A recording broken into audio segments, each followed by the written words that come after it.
This week on the OptiSmile podcast with Dr. Clifford Yudelman, we are talking about the psychological impact of a smile. Dr. Yudelman, how's it going? Nice to have you back. Hi, Eon. Great to speak to you too. I hope you had a good week. And this is number 4 in our podcast series. I'm really happy to be talking to you today. Thanks very much. And I think today's subject is going to be quite going to help a lot of people, and that's what we're trying to do here, is help people. Absolutely. So the psychological impact of a smile. How does a person's smile influence their self-esteem and confidence levels? So I think when somebody is not happy with their smile, they're very scared to smile, and they feel insecure.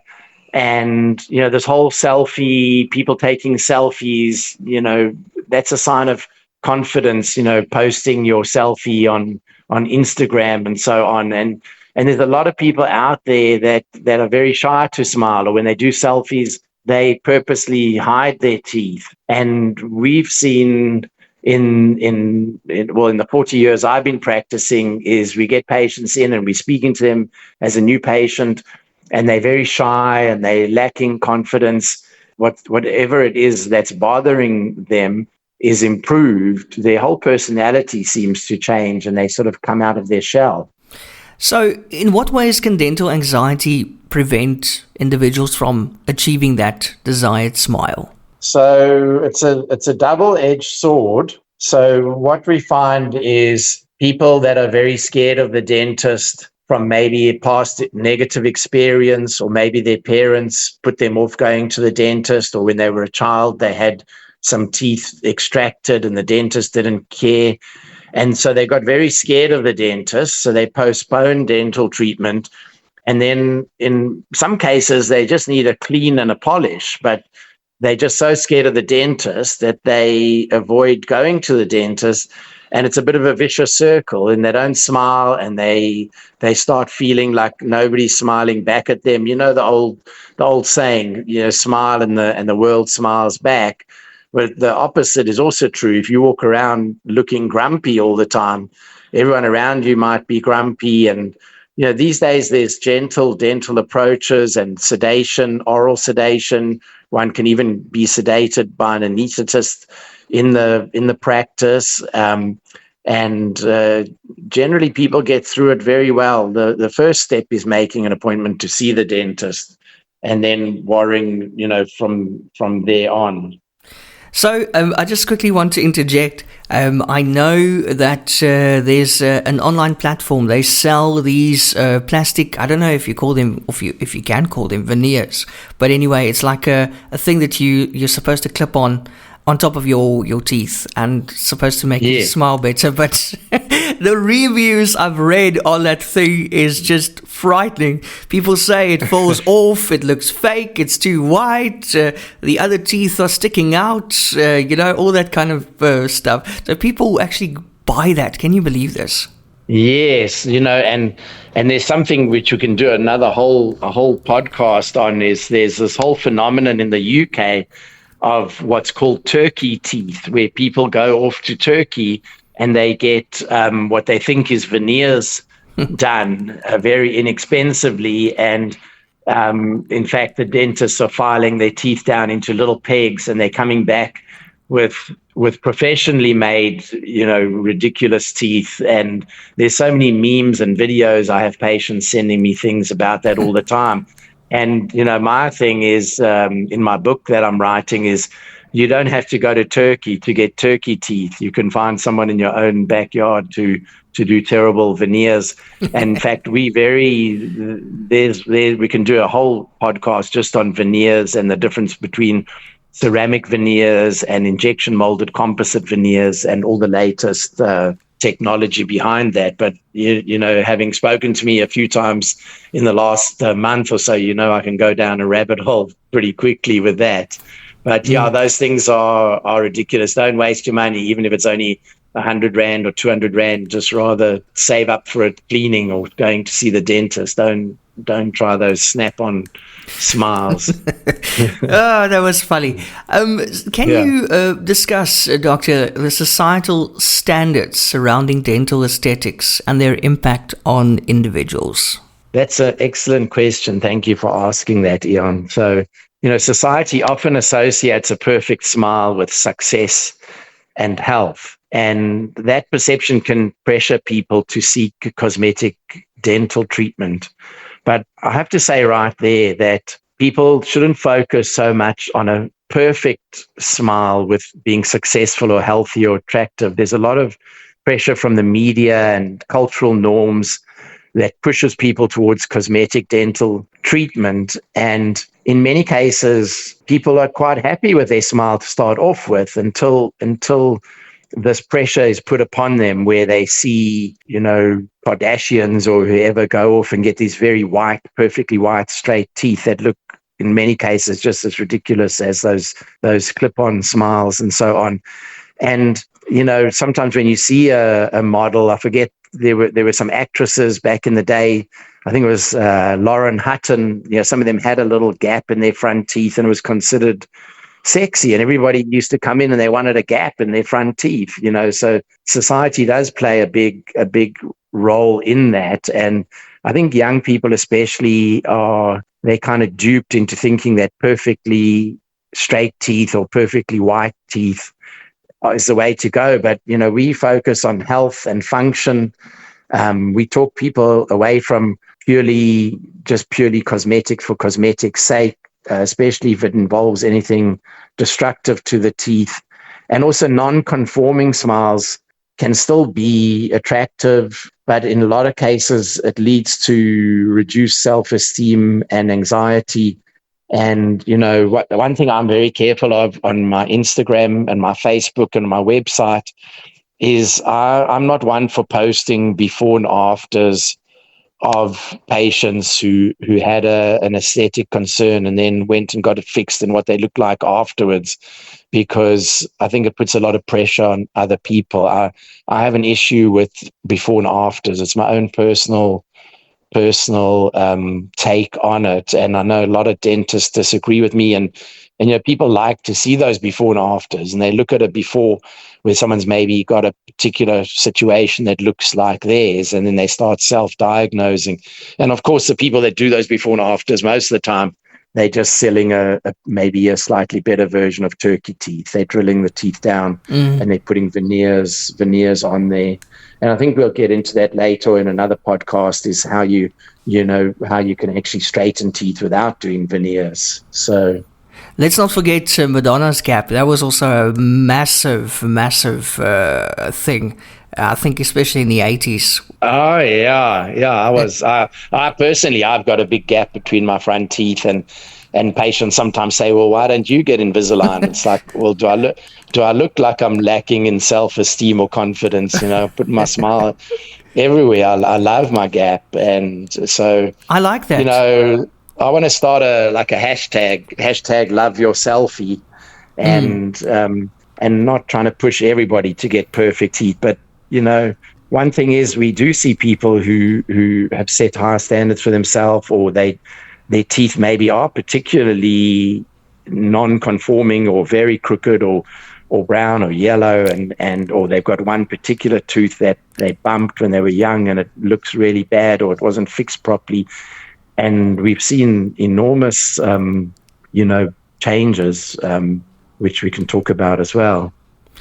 How important is a smile in a non-verbal communication and forming impressions in social and professional settings? That's a brilliant question right there. So, smiles are key in expressing happiness, friendliness, confidence. If I say stand on the other side of the room, you're doing an audition, and I say, okay, look happy, and then you're not allowed to use your mouth, or we put it. That was the thing with COVID. How did we get through that, wearing masks? One thing I must say about smiles is you smile, if you've got a genuine smile, it's called a Duchenne or Duchenne smile, which is where you're actually smiling with your eyes and with everything. A fake smile is just, pursing your lips and showing some teeth like a gorilla, I guess. But We smile and laugh.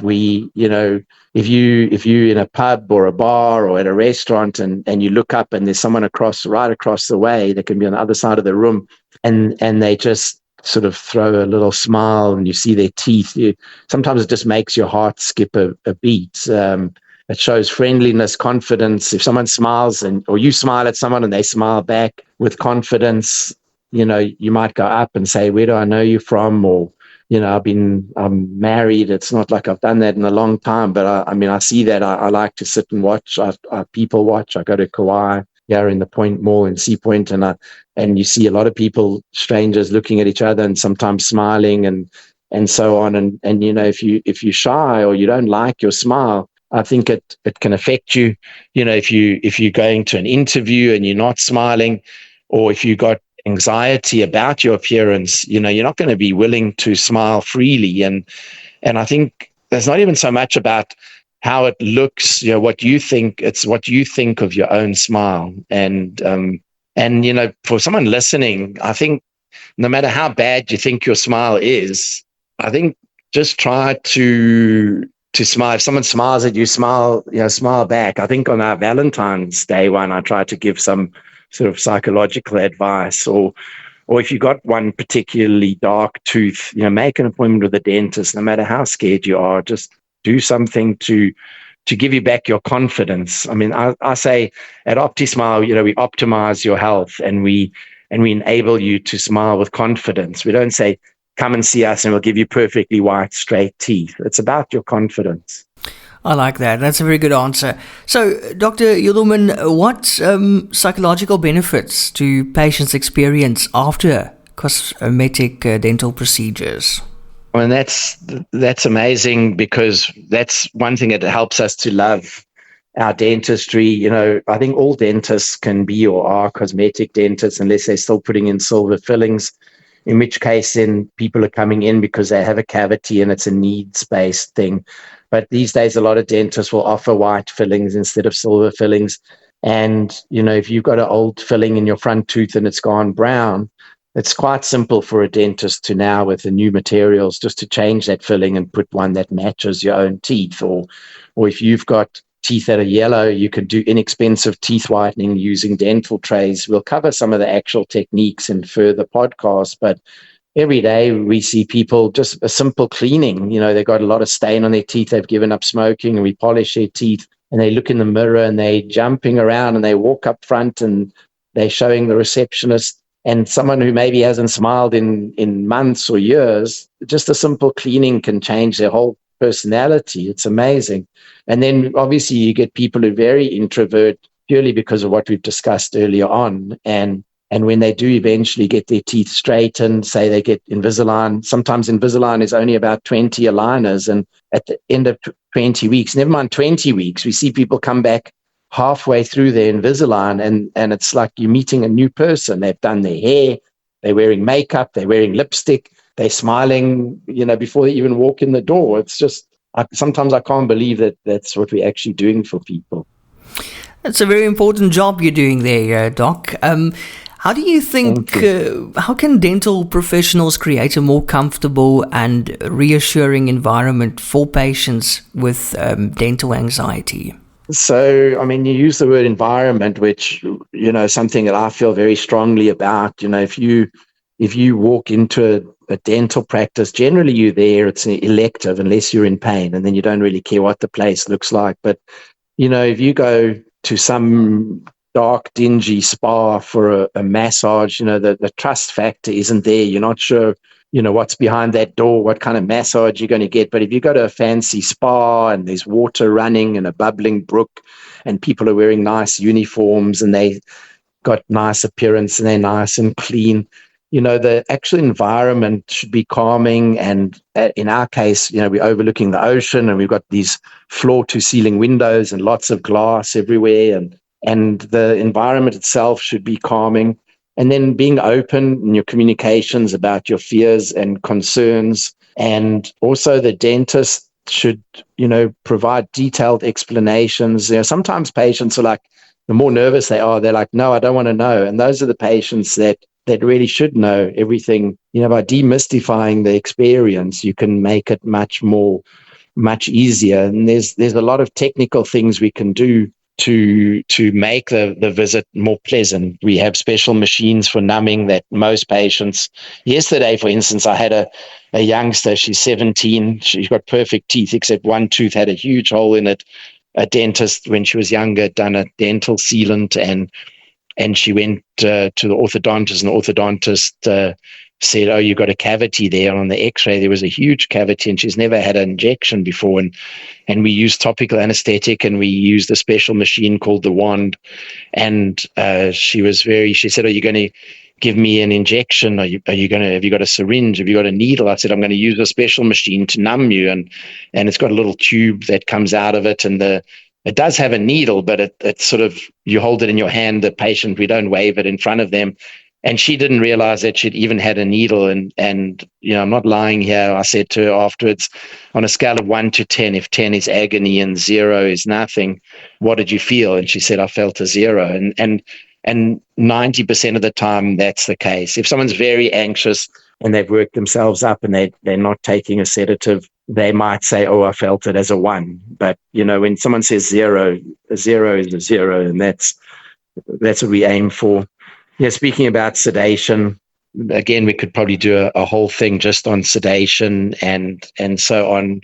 I mean, we're talking more about the psychological impact of a smile, but we should do one on anxious patients maybe in a couple of weeks' time, because oral sedation works really well for that. Doc, what misconceptions do people often have about cosmetic dentistry and its purposes? So, cosmetic dentistry is often wrongly associated only with vanity. And if anyone thinks that if somebody goes and gets their teeth straightened, that it's purely for cosmetic reasons, I think that they need to open their mind a little. Straight teeth are much easier to clean. We get people in their 40s or 50s, they've always got buildup between their front teeth, the gums always bleeding. They can even come in and get a cleaning every 3 or 4 months, and crowded teeth are very difficult to clean. And once we straighten people's teeth and they're not crossed over, they're less prone to cavities. They can keep them much cleaner. The general oral health, when we replace old fillings, there's something called an overhang where an ugly old filling or a big silver filling that's got what's called an overhang that the dental floss catches, and you replace it with an inlay, a ceramic inlay or onlay that's nice and smooth. The gum's going to be healthier. You won't get more cavities there.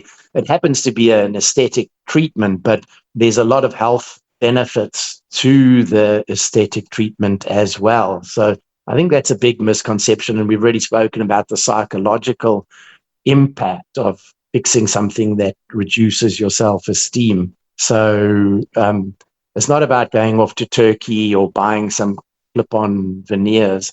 And, advances in technology have made cosmetic dentistry so much more accessible and less invasive. We can do a whole another podcast. I think we'll be doing this every week for the rest of the year. What do you think? Sounds good. So how does the improvement of one's smile through cosmetic dentistry affect their social life and opportunities? Yeah, I mean, carrying on from what we've spoken about, I've seen, we get a certain type of patient that comes to see us. They what you would call a digital nomad. Usually, often it's like a male in his late 20s, and he's got several, YouTube channels, or very successful financially, and so on. And there's a few patients in particular that I can think of in the last 6-7 years that have come to us where they haven't really focused on finding a partner. They these ones that you see at bootleggers, looking down at their laptop and not really even looking up to see who's around them. And also the teeth are crooked and yellow, and then they decide, oh, it's time for me to sort out how I look. And within months of getting a whitening, or when they finish Invisalign, a few of them have come in and they're engaged, and they're doing well financially, and they're showing me pictures of the engagement ring. I think that's happened on, I can think of at least 5 or 6 occasions from there's not just females getting cosmetic treatment. And then we get young professionals. It's another type of patient that we see, someone who's qualified as in some cases, a psychologist or a lawyer or so on.